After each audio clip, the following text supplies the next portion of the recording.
तो प्यारे बच्चों, आपके अपने YouTube चैनल टारगेट बोर्ड में एक बार फिर से आप सभी लोगों का बहुत बहुत स्वागत है, मोस्ट वेलकम है। आज हम लोग हिंदी के मॉडल पेपर को देखेंगे, जिस मॉडल पेपर से हम आपकी तैयारी करवा रहे थे, जिस मॉडल पेपर सेट का आपको हम रिवाइज करवा रहे थे, उसी मॉडल पेपर सेट में आज हम लोग हिंदी के मॉडल पेपर सेट संख्या 1 को देखेंगे, जिसमें कुल 100 महत्वपूर्ण क्वेश्चन दिए गए हैं पहले मॉडल सेट में, जिसमें से 50 क्वेश्चन हम लोग इस वीडियो में देखेंगे और 50 क्वेश्चन अगले वीडियो में देख लेंगे, जो कि पहले मॉडल सेट का पार्ट 2 वीडियो होगा। तो चलिए हम लोग बारी बारी से एक एक क्वेश्चन को देखेंगे और 1 से लेकर के 50 तक के सारे ऑब्जेक्टिव क्वेश्चन को हम लोग इस वीडियो में कवर करेंगे। तो चलिए जल्दी से हम लोग वीडियो को शुरू करते हैं और बारी बारी से एक एक क्वेश्चन का आंसर जानते हैं। तो यदि आप लोग क्वेश्चन का आंसर जानते हैं तो नीचे लाइव चैट या कमेंट में बताते चलिएगा, और यदि आपको वीडियो अच्छा लगे तो इसे लाइक कर दीजिएगा, और जो भी स्टूडेंट चैनल पर नए हैं तो चैनल को जरूर सब्सक्राइब कर लीजिएगा, ताकि आगे के भी सभी वीडियो का नोटिफिकेशन आपको मिलते रहे। तो चलिए पहला नंबर क्वेश्चन हम लोग देखेंगे कि श्रम विभाजन और जाति प्रथा के लेखक कौन है। बहुत ही ज़्यादा आसान क्वेश्चन, पहले चैप्टर से ही क्वेश्चन है कि श्रम विभाजन और जाति प्रथा के लेखक कौन है। तो आप सभी लोग जानते होंगे कि श्रम विभाजन और जाति प्रथा के लेखक भीमराव अंबेडकर हैं, जिन्हें संविधान का निर्माता भी कहा जाता है, ध्यान रखिएगा। तो श्रम विभाजन और जाति प्रथा के लेखक भीमराव अंबेडकर हैं। चलिए दूसरा नंबर क्वेश्चन, 20 के दांत कहानी किस वर्ग के अनेक अंतर विरोधों को उजागर करती है, यानी कि कौन से वर्ग के अंतर विरोधों को उजागर करती है 20 के दांत वाली कहानी। मध्यम वर्ग के, कि उच्च वर्ग के, कि निम्न वर्ग के, कि दलित वर्ग के। तो ध्यान रखिएगा 20 का जो कहानी है, 20 के दांत वाली कहानी है, वह मध्य वर्ग के अनेक अंतर विरोधों को उजागर करती है। दूसरा का ए नंबर ऑप्शन सही होगा। चलिए अब तीसरा नंबर क्वेश्चन देख लेते हैं। मैक्स मूलर ने सर्वविध संपदा और प्राकृतिक सौंदर्य से परिपूर्ण देश किसे माना है। बताइए तीसरा का कौन सा ऑप्शन सही होगा। मैक्स मूलर ने सर्वविध संपदा, यानी कि जो देश है वह सर्वविध संपदा है और प्राकृतिक सौंदर्य से परिपूर्ण देश है। तो आप लोग ध्यान रखिएगा, मैक्स मूलर ने भारत को ही बोले थे कि भारत एक सर्वविध संपदा और प्राकृतिक सौंदर्य से परिपूर्ण देश है। तीसरा का कौन सा ऑप्शन सही होगा। तो सी नंबर ऑप्शन सही हो जाएगा, भारत। चलिए चौथा नंबर क्वेश्चन कह रहा है नाखून क्यों बढ़ते हैं, इसमें से गध की कौन सी विद्या है। बताइए चौथा का कौन सा ऑप्शन सही होगा। नाखून क्यों बढ़ते हैं, इनमें से गध की कौन सी विद्या है। तो ध्यान रखिएगा, नाखून क्यों बढ़ते हैं यह एक प्रकार का ललित निबंध है, ठीक है। ऐसा नहीं कि आप लोग कहानी बोल दीजिएगा, बिल्कुल गलत हो जाएगा। नाखून क्यों बढ़ते हैं यह एक प्रकार का ललित निबंध है। चलिए पांचवा नंबर क्वेश्चन कह रहा है कि हिंदी भाषा की लिपि क्या है। बताइए हिंदी भाषा की लिपि क्या है, ब्राह्मी है कि देवनागरी है कि रोमन है कि गुरुमुखी है। तो ध्यान रखिएगा, हिंदी भाषा की लिपि जो हमारी मातृभाषा है उसकी लिपि क्या है। तो देवनागरी लिपि है। पांचवा का सी नंबर ऑप्शन सही हो जाएगा। चलिए छठा नंबर क्वेश्चन, बहादुर का पूरा नाम क्या था। बहादुर का पूरा नाम क्या था। जाबाज बहादुर की छोटा बहादुर की दिल बहादुर। छठा का कौन सा ऑप्शन सही होगा। तो सभी लोगों को पता होगा कि बहादुर का पूरा नाम था दिल बहादुर। छठा का डी नंबर ऑप्शन सही हो जाएगा। सातवां नंबर क्वेश्चन कह रहा है कि परंपरा का मूल्यांकन किसकी कृति है, यानी कि परंपरा का मूल्यांकन जो चैप्टर आपके बुक में पढ़ना है वह किनके द्वारा लिखा गया है। बताइए सातवां का कौन सा ऑप्शन सही होगा। रचना और रचनाकार का नाम आप लोग जरूर ध्यान रखिएगा, बहुत बार एग्जाम में पूछा भी जाता है। तो बताइए परंपरा का मूल्यांकन किसकी कृति है। तो ध्यान रखिएगा, परंपरा का मूल्यांकन रामविलास शर्मा की कृति है। सातवां का ए नंबर ऑप्शन सही होगा। परंपरा का मूल्यांकन रामविलास शर्मा के द्वारा लिखा गया है। आठवां नंबर क्वेश्चन कह रहा है कि पंडित बिरजू महाराज किस कला से संबंधित हैं। बताइए पंडित बिरजू महाराज किस कला से संबंधित हैं। नाट्य कला की, संगीत कला की, नृत्य कला की, चित्रकला। बताइए आठवां का कौन सा ऑप्शन सही होगा। तो आप सभी लोगों को पता होगा कि पंडित बिरजू महाराज नाचने का काम करते थे, इसलिए वह नृत्य कला से संबंधित है। आठवां का बी नंबर ऑप्शन सही हो जाएगा, पंडित बिरजू महाराज नृत्य कला से संबंधित हैं। चलिए नौवां नंबर क्वेश्चन, अविन्यो कहाँ स्थित है। बताइए नौवां का कौन सा ऑप्शन सही होगा। अविन्यो कहाँ स्थित है। तो आप पढ़े होंगे अविन्यो वाले चैप्टर में कि अविन्यो फ्रांस का एक शहर है, इसलिए नौवां का ए नंबर ऑप्शन सही होगा। अविन्यो कहाँ है। तो अविन्यो फ्रांस में है। चलिए 10वां नंबर क्वेश्चन, पिताजी ने बाजार से कितनी मछलियां खरीदी थी। बताइए 10 का कौन सा ऑप्शन सही होगा। पिताजी ने बाजार से कितनी मछलियां खरीदी थी। तो आप सभी लोग पढ़े होंगे कि पिताजी ने बाजार से कुल 3 मछलियां लाए थे, इसलिए 10 का कौन सा ऑप्शन सही होगा। सी नंबर ऑप्शन 3 मछलियां। पिताजी ने बाजार से 3 मछलियां खरीदे थे। चलिए 11 नंबर क्वेश्चन, बिस्मिल्लाह खां प्रसिद्ध थे। बताइए बिस्मिल्लाह खां क्या थे, सितार वादक थे कि गिटार वादक थे कि सरोद वादक थे कि शहनाई वादक थे। बहुत ही ज़्यादा पॉपुलर क्वेश्चन है, बताइए। और बिस्मिल्लाह खां भी बहुत ज़्यादा पॉपुलर थे शहनाई बजाने के लिए, तो इसलिए बिस्मिल्लाह खां किसके लिए प्रसिद्ध हो गए, शहनाई वादक के लिए, यानी कि 11 का डी नंबर ऑप्शन सही हो जाएगा। बिस्मिल्लाह खां प्रसिद्ध थे शहनाई वादक के लिए। चलिए 12 नंबर क्वेश्चन कह रहा है कि गांधी जी को महात्मा की उपाधि किसने दी। पहले गांधी जी को सिर्फ गांधी जी ही बोला जाता था, मोहनदास करमचंद गांधी। लेकिन बताइए कि गांधी जी को महात्मा की उपाधि किसने दी? तो ध्यान रखिएगा, गांधी जी को महात्मा की उपाधि रविंद्रनाथ ठाकुर के द्वारा दिया गया था। 12 का बी नंबर ऑप्शन सही होगा, हम आपको पहले भी बता चुके हैं। चलिए 13 नंबर क्वेश्चन कह रहा है कि सिख धर्म का प्रवर्तन किसने किया? बताइए 13 नंबर क्वेश्चन, सिख धर्म का प्रवर्तन किसने किया? तो अब सभी लोगों को पता होगा कि सिख धर्म का प्रवर्तन गुरु नानक ने किया। 13 का ए नंबर ऑप्शन सही हो जाएगा। चलिए अब 14 नंबर क्वेश्चन, इन मुसलमान हरजन पे कोटिन हिंदू बार, ये किस कवि के द्वारा कहा गया है? बताइए, बहुत ही ज़्यादा महत्वपूर्ण क्वेश्चन है, पहले भी 2-3 बार हम आपको बता चुके हैं। इन मुसलमान हरजन पे कोटि हिंदू बार, ये किस कवि के द्वारा कहा गया है? कबीर दास की, रहीम की, रसखान की, मलिक मोहम्मद जायसी। 14 का कौन सा ऑप्शन सही होगा? तो ध्यान रखिएगा, यह बात रसखान के द्वारा कहा गया है कि इन मुसलमान हरजन पे कोटि हिंदू बारिये, यह रसखान के द्वारा कहा गया है। चलिए 15 नंबर क्वेश्चन, घन आनंद जीवनदायक छ कछु मेरियो पिए हीर परसों में किस कवि का नाम आया है? घनानंद, देखिए शुरू में ही यहाँ पर लिखा हुआ है घन आनंद, तो घनानंद में किसका नाम आया है? तो घनानंद का नाम आया है। 15 का बी नंबर ऑप्शन सही हो जाएगा। ठीक है, 15 का बी नंबर ऑप्शन सबसे शुरू में ही दिया गया है। चलिए 16 नंबर क्वेश्चन, शबे विदेशी वस्तु नर गति रति रीत लखात। बताइए, शबे विदेशी वस्तु नर गति रति रीत लखात, खाली स्थान में आपको भरना है। शबे विदेशी वस्तु नर गति रति रीत लखात, भारतीयता कछु न अब भारत में दर्शाते। यहाँ पर खाली स्थान में क्या भरा जाएगा? भारतीयता भरा जाएगा। 16 का बी नंबर ऑप्शन सही हो जाएगा। शबे विदेशी वस्तु नर गति रति रीत लखात, भारतीयता कछु न अब भारत में दर्शात। 16 का बी नंबर ऑप्शन। चलिए 17 नंबर क्वेश्चन, सुमित्रा नंदन पंत ने मिट्टी की प्रतिमा उदासनी किसे कहा है? बताइए, 17 नंबर क्वेश्चन बहुत ही ज्यादा महत्वपूर्ण क्वेश्चन है कि सुमित्रा नंदन पंत ने मिट्टी की प्रतिमा उदासनी किसे कहा है? 17 का कौन सा ऑप्शन सही होगा? तो ध्यान रखिएगा, 17 का ए नंबर ऑप्शन सही होगा। भारत माता को वह बोले हैं कि मिट्टी की प्रतिमा उदासनी।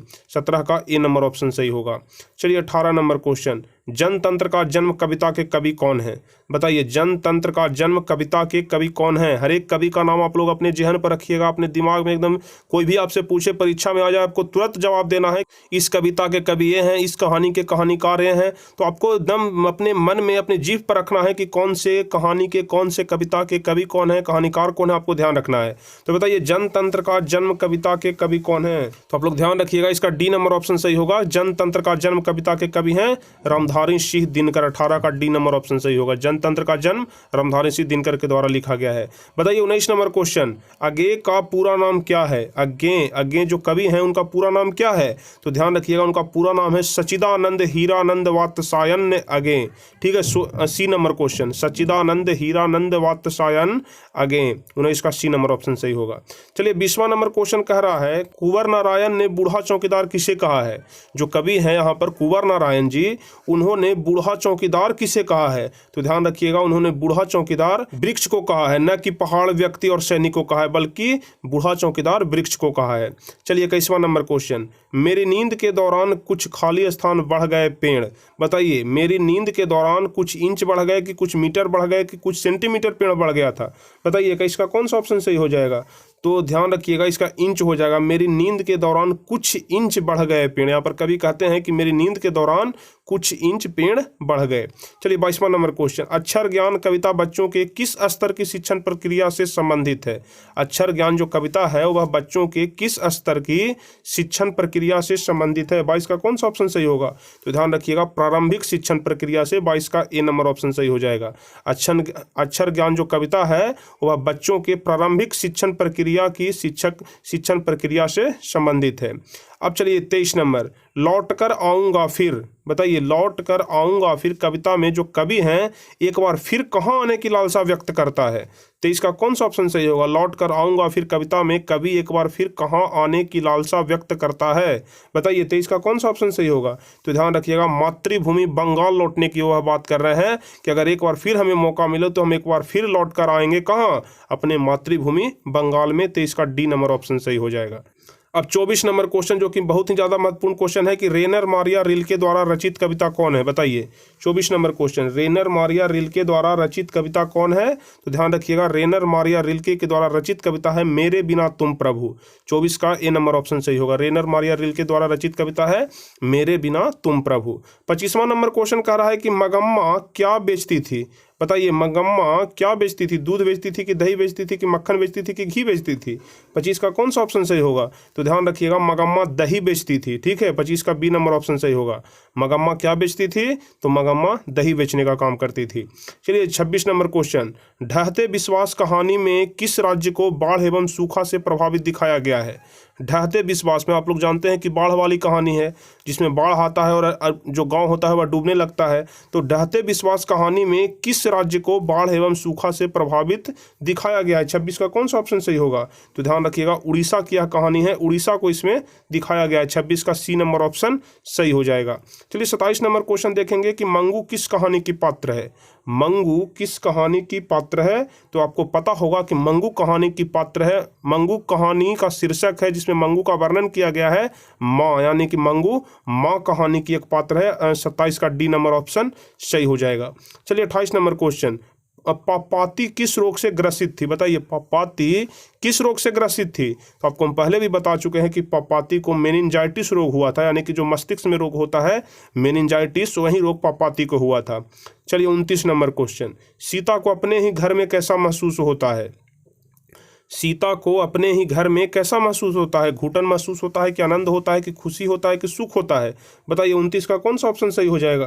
तो ध्यान रखिएगा 29 का ए नंबर ऑप्शन सही होगा कि सीता को अपने ही घर में घुटन महसूस होता है। 29 का ए नंबर ऑप्शन सही हो जाएगा, सीता को अपने ही घर में घुटन महसूस होता है। यह रामायण वाली सीता की बात नहीं हो रही है, दूसरा सीता है जो आपको कहानी में पढ़ना है। तो सीता को अपने घर में घुटन महसूस होता है। चलिए तीसरा क्वेश्चन नंबर 30, व्यंजना क्या है? बताइए व्यंजना क्या है? तो ध्यान रखिए व्यंजना एक शब्द भक्ति है। 30 का ए नंबर ऑप्शन सही होगा।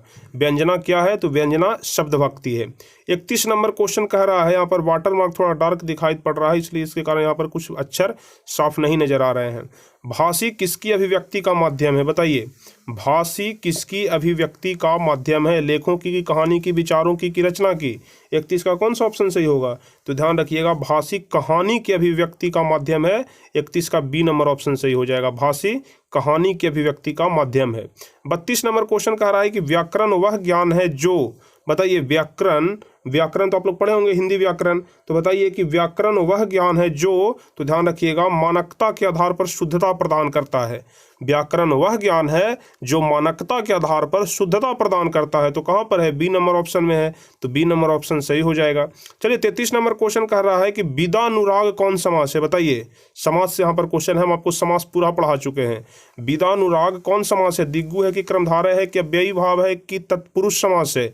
33 का कौन सा ऑप्शन सही हो जाएगा? तो ध्यान रखिएगा विदानुराग तत्पुरुष समास है। ठीक है, 33 का डी नंबर ऑप्शन सही होगा, विदानुराग तत्पुरुष समास है। चलिए 34 नंबर क्वेश्चन कह रहा है कि प्रत्येक का संधि विच्छेद क्या होगा? बताइए प्रत्येक का संधि विच्छेद क्या होगा? तो ध्यान रखिएगा प्रत्येक का संधि विच्छेद होता है प्रति जोड़ एक। तो ध्यान रखिएगा यहाँ पर प्रति जोड़ एक कहाँ पर है? डी नंबर ऑप्शन में है, तो डी नंबर ऑप्शन सही होगा। प्रत्येक का संधि विच्छेद प्रति जोड़ एक होता है। 35 नंबर क्वेश्चन कह रहा है कि प्रेम यानी श्री राधिका प्रेम बरन नंद नंद प्रेम वाटिका के दो माली मालिन द्वंद्व में कौन सा रस है? बताइए यह रसखान वाला कविता है कि प्रेम यानी श्री राधिका प्रेम बरन नंद नंद प्रेम वाटिका के दो माली मालिन द्वंद्व। बताइए इसमें कौन सा रस है? श्रृंगार रस है कि करुण रस है कि हास्य रस है कि शांत रस है? 35 का कौन सा ऑप्शन सही होगा? तो ध्यान रखिएगा इसमें श्रृंगार रस है। 35 का ए नंबर ऑप्शन सही हो जाएगा। बहुत मस्त कविता है, यह कविता को पढ़ने में बहुत ज़्यादा आनंद आता है। प्रेम यानी श्री राधिका प्रेम बरन नंद नंद प्रेम वाटिका के दो माली मालिन द्वंद्व। यहाँ पर भगवान श्री कृष्ण और राधा के बारे में बोला जा रहा है कि प्रेम वाटिका के वे दो माली हैं और एक मालिन है। मतलब कि भगवान श्री कृष्ण को यहाँ पर माली और राधा जी को मालिन कह करके यहाँ पर कवि संबोधित करते हैं। चलिए 36 नंबर क्वेश्चन हम लोग देखेंगे, धूल भरा मैलासा आंचल। बताइए धूल भरा मैलासा आंचल गंगा यमुना में आंसू जल में गंगा यमुना में कौन सा अलंकार है? यह कहानी भारत माता से लिया गया है, आप लोग जानते होंगे, यह जो पंक्ति है भारत माता का है। तो धूल भरा मैलासा आंचल, यहाँ पर भारत माता के बारे में बोला जा रहा है कि भारत माता का जो आंचल है वह धूल धूसरित हो गया है, धूल से गंदा हो गया है। गंगा यमुना में आंसू जल, तो इसमें बताना है कि गंगा यमुना में कौन सा अलंकार है? बताइए अलंकार के बारे में आप लोग जरूर पढ़े होंगे, तो बताइए 36 का कौन सा ऑप्शन सही होगा? तो ध्यान रखिएगा 36 का बी नंबर ऑप्शन सही होगा कि गंगा यमुना में रूपक अलंकार है। 36 का बी नंबर ऑप्शन सही होगा। ठीक है, रूपक अलंकार है। अब 37 नंबर क्वेश्चन हम लोग देखेंगे, पारिभाषिक एवं तकनीकी शब्द वे हैं। बताइए पारिभाषिक एवं तकनीकी शब्द कौन है? जो किसी विशेष ज्ञान के क्षेत्र में निश्चित अर्थ में प्रयुक्त होता है वह है कि जिनके अर्थों में संदर्भ के अनुसार परिवर्तन हो जाता है, कि जो किसी भाषा से संबंधित नहीं है, कि जो केवल कंप्यूटर से संबंधित है। बताइए 37 का कौन सा ऑप्शन सही होगा? तो ध्यान रखिएगा, पारिभाषिक एवं तकनीकी शब्द वे हैं जो किसी विशेष ज्ञान के क्षेत्र में निश्चित अर्थ में प्रयुक्त होता है, यानी कि ए नंबर ऑप्शन सही हो जाएगा। पारिभाषिक एवं तकनीकी शब्द कौन है? तो जो किसी विशेष ज्ञान के क्षेत्र में निश्चित अर्थ में प्रयुक्त होते हैं। 38 नंबर क्वेश्चन कह रहा है कि ड्राइवर जरा दूसरे चक्के को भी देख लो और पंप ले जा करके हवा भर दो में कौन सा वाक्य है? बताइए ड्राइवर जरा दूसरे चक्कों को भी देख लो और पंप ले जा करके हवा भर दो में कौन सा वाक्य है? सरल वाक्य है कि संयुक्त वाक्य है कि मिश्र वाक्य है कि उपवाक्य है? बताइए 38 का कौन सा ऑप्शन सही होगा? तो ध्यान रखिएगा इसमें संयुक्त वाक्य, क्योंकि दो चीज इसमें बता रहा है, दो काम बता रहा है। पहला तो कर रहा है कि जरा चक्के में जाकर के देख लो, और दूसरा क्या कह रहा है कि पंप ले जाकर के हवा भर दो, इसलिए इसमें दो वाक्य है, तो इसलिए संयुक्त वाक्य हो जाएगा। चलिए 39 नंबर क्वेश्चन, काव्य गुण के प्रकार हैं। बताइए काव्य गुण के प्रकार कौन है? नीरस की, सरस की, भय की, माधुर्य। 39 का कौन सा ऑप्शन सही होगा? तो ध्यान रखिएगा 39 का डी नंबर ऑप्शन सही हो जाएगा कि काव्य गुण के प्रकार माधुर्य हैं। 39 का डी नंबर ऑप्शन सही हो जाएगा। 40 नंबर क्वेश्चन देख लेते हैं कि वाच्य के कितने भेद होते हैं? वाच्य के कितने भेद होते हैं? 40 नंबर क्वेश्चन बताइए। तो आप लोग ध्यान रखिएगा वाच्य के 3 भेद होते हैं। 40 का सी नंबर ऑप्शन सही हो जाएगा। अब चलिए 41 नंबर क्वेश्चन, बातों की जलेबी छानना मुहावरे का क्या अर्थ है? बातों की जलेबी छानना, आप लोग अगर कोई ज़्यादा बोलता है तो आप लोग बोलते हैं कि क्यों बातों की जलेबी छान रहे हो, मतलब क्या हो जाएगा? 41 का कौन सा ऑप्शन सही होगा? इसका मतलब कि हो जाएगा कि गप सप में आनंद लेना। कोई आदमी देखते होंगे कि अगर कोई गप सप कर रहा है ना तो उसके साथ आनंद लेने लगता है, मजा लेने लगता है, उसी को बोलते हैं कि बातों की जलेबी छानना। चलिए 42 नंबर क्वेश्चन कह रहा है कि सभ्य का विलोम यानी कि सभ्य का उल्टा क्या हो जाएगा? बताइए 42 का कौन सा ऑप्शन सही होगा? तो ध्यान रखिएगा सभ्य का विलोम असभ्य हो जाएगा। 42 का बी नंबर ऑप्शन सही हो जाएगा, बहुत ही ज़्यादा आसान है। 43 नंबर क्वेश्चन कह रहा है कि वास्तविक में कौन सा प्रत्यय है? वास्तविक में कौन सा प्रत्यय है? प्रत्यय किसी भी शब्द के बाद में लगता है और उपसर्ग किसी भी शब्द के पहले लगता है। तो यहाँ पर आपसे पूछ रहा है कि वास्तविक में कौन सा प्रत्यय है, तो बताइए 43 का कौन सा ऑप्शन सही होगा? तो ध्यान रखिएगा वास्तविक में इक प्रत्यय है। 43 का सी नंबर ऑप्शन सही हो जाएगा। आप लोग जब वास्तविक बोलेंगे तो लास्ट में आपको लगेगा कि इक हम बोल रहे हैं, वास्तविक देखिए लास्ट में लग रहा है कि इक हो रहा है, इसलिए इसमें इक प्रत्यय है। चलिए 44 नंबर क्वेश्चन, मनुष्य और आगे बढ़ा वाक्य में कौन सा काल है? मनुष्य और आगे बढ़ा, बताइए मनुष्य और आगे बढ़ा वाक्य में कौन सा काल है? भूतकाल है कि वर्तमान काल है कि भविष्यत काल है कि सामान्य वर्तमान है? 44 का कौन सा ऑप्शन सही होगा? तो ध्यान रखिएगा मनुष्य और आगे बढ़ा या भूतकाल में चला जाता है। 44 का ए नंबर ऑप्शन सही हो जाएगा। चलिए 45 नंबर क्वेश्चन कह रहा है कि दक्षिणी शब्द का संज्ञा क्या होगा? दक्षिणी शब्द का संज्ञा क्या होगा? तो ध्यान रखिएगा दक्षिणी शब्द का संज्ञा हो जाता है दक्षिण। ठीक है, दक्षिणी का संज्ञा दक्षिण हो जाएगा। चलिए 46 नंबर क्वेश्चन, फरमाइश। आप लोग बोलते होंगे ना कि बहुत ज़्यादा फरमाइश मत करो, तो बताइए कि फरमाइश कौन सा लिंग है? स्त्रीलिंग है कि पुल्लिंग है कि नपुंसक लिंग है कि विधि लिंग है? 46 का कौन सा ऑप्शन सही होगा? तो ध्यान रखिएगा फरमाइश स्त्रीलिंग शब्द है। 46 का ए नंबर ऑप्शन सही होगा। फरमाइश कौन सा शब्द है? तो फरमाइश स्त्रीलिंग शब्द है। 47 नंबर क्वेश्चन कह रहा है कि सामग्री का बहुवचन क्या होगा? सामग्री का बहुवचन, यदि हम लोग सामग्री बोल रहे हैं तो उससे एक वचन का बोध हो रहा है, लेकिन यहाँ पर आपसे पूछा जा रहा है कि सामग्री का बहुवचन शब्द क्या हो जाएगा? तो आप लोग ध्यान रखिएगा सामग्री का बहुवचन सामग्रियां हो जाएगा। 47 का बी नंबर ऑप्शन सही हो जाएगा। 48 नंबर क्वेश्चन हम लोग देख लेंगे कि नौबत खाना का अर्थ क्या होता है? बताइए नौबत खाना का अर्थ क्या होता है? 48 नंबर क्वेश्चन, तो नौबत खाना का अर्थ हो जाता है कि प्रवेश द्वार के ऊपर मंगल ध्वनि बजाने वाला स्थान। हम आपको नौबत खाने में इबादत चैप्टर में बताए थे कि नौबत खाना का अर्थ होता है कि प्रवेश द्वार के ऊपर जो मंगल ध्वनि बजाने वाला स्थान होता है उसी को नौबत खाना बोला जाता है। तो 48 का सी नंबर ऑप्शन सही होगा। चलिए 49 और 50 नंबर क्वेश्चन हम लोग देख लेंगे, दो क्वेश्चन, क्योंकि कॉमन के बाद से हम आपको अगले वीडियो में बताएंगे। तो 49 नंबर क्वेश्चन कह रहा है कि कोशिश का पर्यायवाची शब्द क्या होगा? बताइए कोशिश करना, आप लोग बोलते होंगे कि कोशिश करो, तो कोशिश करना का पर्यायवाची शब्द क्या हो जाएगा? तो कोशिश करना का पर्यायवाची हो जाता है प्रयास करना। ठीक है, या तो हम लोग बोल सकते हैं कि प्रयास करो या तो बोलते हैं कोशिश करो, तो दोनों शब्द से एक ही अर्थ निकल रहा है, तो 49 का डी नंबर ऑप्शन सही हो जाएगा। कोशिश का पर्यायवाची प्रयास हो जाएगा। चलिए 50वां नंबर क्वेश्चन और इस वीडियो का लास्ट नंबर क्वेश्चन, कर्म का मानक आधुनिक रूप है। बताइए कर्म का मानक आधुनिक रूप क्या हो जाएगा? तो ध्यान रखिएगा कर्म का मानक आधुनिक रूप होता है कर्म। ठीक है, 50 का ए नंबर ऑप्शन सही हो जाएगा। चलिए, तो कुल यही 50 क्वेश्चन था जो कि आपको इस वीडियो में हम आपको बताए, इस क्लास में हम लोग डिस्कस किए, जो कि काफ़ी ज़्यादा इंपॉर्टेंट क्वेश्चन है। इसी प्रकार के क्वेश्चन आपके एग्जाम में पूछे जाएंगे और इसमें से भी अधिकांश क्वेश्चन, बहुत सारे क्वेश्चन हो सकता है कि आपके एग्जाम में लड़ जाए, आपके एग्जाम में पूछे जाएँ। तो इसलिए आप लोग एक एक क्वेश्चन को अच्छे तरीके से ध्यान से याद कर लीजिएगा। तो आपको आज का क्लास कैसा लगा आप हमें नीचे कमेंट में ज़रूर बताइएगा, और यदि अच्छा लगा हो तो आप लोग ज़रूर लाइक भी कर दीजिएगा, क्योंकि लाइक करने से ही पता चलेगा कि आप लोग को मेरा पढ़ाया हुआ कितना समझ आया, कितना अच्छा लगा। तो लाइक ज़रूर करिएगा और हो सके तो अपने दोस्त के बीच शेयर भी करते रहिएगा, ताकि अधिक से अधिक लोगों को पता चल सके कि टारगेट बोर्ड भी कोई चैनल है और इस पर मैट्रिक की तैयारी कराई जा रही है। तो चलिए, और यदि जो भी स्टूडेंट चैनल पर नए हैं तो चैनल को जरूर सब्सक्राइब कर लेंगे, ताकि आगे के भी सभी वीडियो का नोटिफिकेशन आपको मिल सके। तो चलिए, फिर मिलेंगे हम आपसे अगले वीडियो में कुछ इसी प्रकार के महत्वपूर्ण वीडियो के साथ। तब तक के लिए जय हिंद, धन्यवाद।